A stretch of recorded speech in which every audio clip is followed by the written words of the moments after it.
हाल ही में हूती ने लाल सागर से आगे बढ़कर कई ऐसे हमले किए हैं जिन्होंने उसकी लंबी दूरी तक मार करने की ताकत को नुमाया किया। हूती ने अब अरब सागर और हिंद महासागर तक पश्चिमी देशों के मालवाहक और युद्धपोतों पर हमला किया है और अब हूती कह रहा है कि वो अफ्रीकी route Cape of Good Hope पर भी हमलों का विस्तार करेगा। लेकिन हूती के इस ऐलान से एक सवाल खड़ा हो गया था कि क्या हूती के पास लॉन्ग रेंज वाले हथियार हैं जो इतने बड़े हमले कर सकते हैं, और क्या हूती के पास आज के जमाने की टेक्नोलॉजी है जो समुद्र में चलते हुए टारगेट पर हमला कर पाए।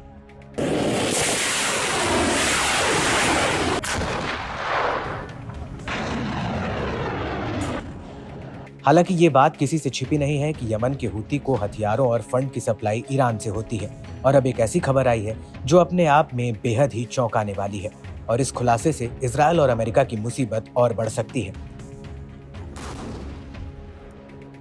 दरअसल ईरान की रेवोल्यूशनरी गार्ड कॉर्प से जुड़ी न्यूज एजेंसी तस्नीम ने खुलासा किया है कि ईरान ने हूती को घातर बैलिस्टिक मिसाइलें सप्लाई की हैं, और ये पहली बैलिस्टिक मिसाइल है जिसे ईरान ने हूती को दिया है, और इन बैलिस्टिक मिसाइलों से हूती की ताकत 2 गुना बढ़ जाएगी। और इस खबर से एक बात की तो पुष्टि होती है कि ईरान यमन के भीतर अपने प्रॉक्सी संगठन को पिछले कई सालों से हथियार सप्लाई कर रहा है,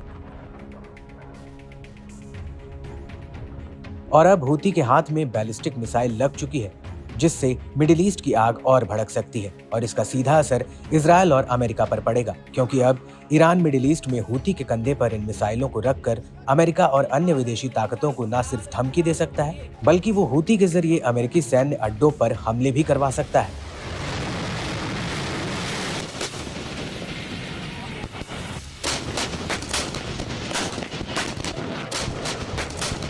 आपको बता दें कि पिछले साल नवंबर 2024 से हूती ईरान द्वारा भेजी गई मिसाइलें और ड्रोन से लाल सागर में मालवाहक जहाजों और युद्धपोतों पर हमले कर रहा है, और हूती के इन हमलों से पहले ईरान के सुप्रीम लीडर अली खामेनेई ने मुस्लिम देशों से आह्वान किया था कि वो इजरायली व्यापार के रास्ते को पूरी तरह से ठप कर दें, और इसके बाद से ही हूती ने लाल सागर में हमले शुरू किए थे। हालांकि हूती पर लगाम कसने के लिए अमेरिका और ब्रिटेन ने जनवरी 2024 में हूती पर हवाई हमले किए थे, लेकिन इससे हूती की ताकत कम नहीं हुई।